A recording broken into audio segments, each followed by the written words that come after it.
मिमी के किचन में आप सबको कहते हैं वेलकम। बिस्मिल्लाहिर्रहमानिर्रहीम, अस्सलाम वालेकुम।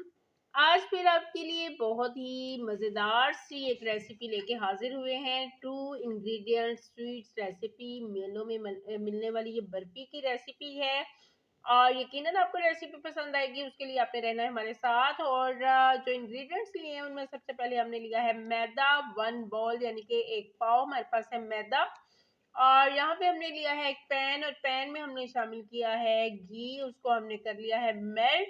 और पहले हम घी को पका लेंगे क्योंकि इसमें कच्चापन ना रहे। है ना हैरान कुन बात? जी। तो सबसे पहले हमने घी को पकाना है 2 से 3 मिनट तक लो फ्लेम पे।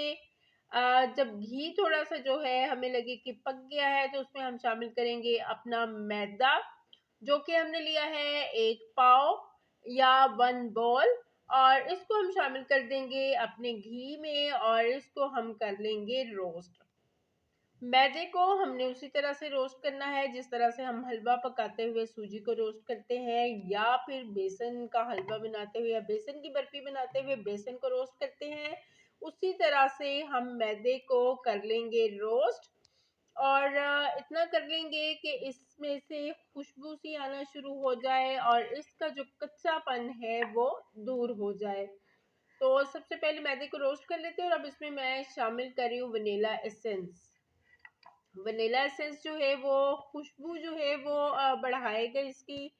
तो उसको हम शामिल कर लेते हैं वनीला एसेंस को अपने मैदे में। लेकिन वनीला एसेंस शामिल करने से जो है फिर हमारी ये जो स्वीट्स है इसका रंग जो है वो चेंज हो जाएगा, वाइट नहीं रहेगा। उसके बाद हम इसमें शामिल कर रहे हैं मिल्क पाउडर। मिल्क पाउडर मैंने लिया है 4 टेबल स्पून और इसको हम शामिल कर देते हैं अपने मैदे में।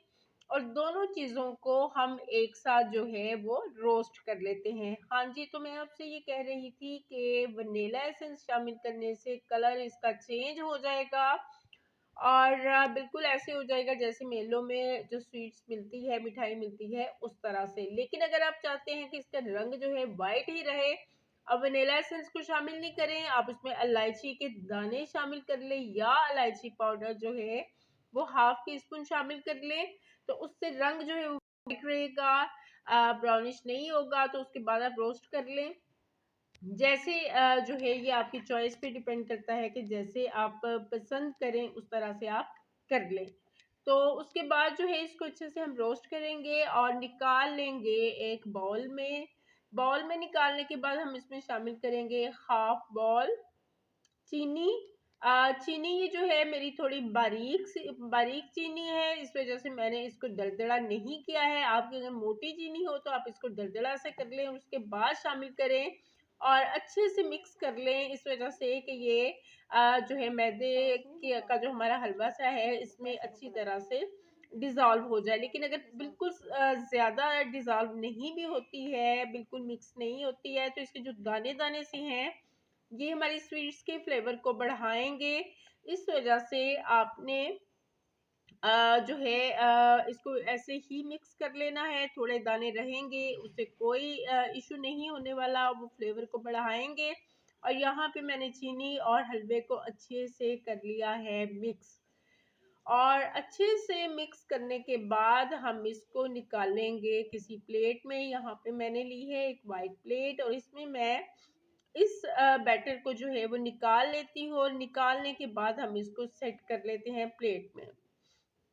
प्लेट में सेट करने से क्या होगा कि जो हम टुकड़ियाँ वगैरह बनाएंगे वो अच्छे से बन जाएंगी। इसको सेट कर लेते हैं और स्पैचुला से, हैंड से, जैसे भी आपसे हो आप इसको अच्छे से सेट कर लें, जैसे ये यहाँ पे मैंने कर लिया है।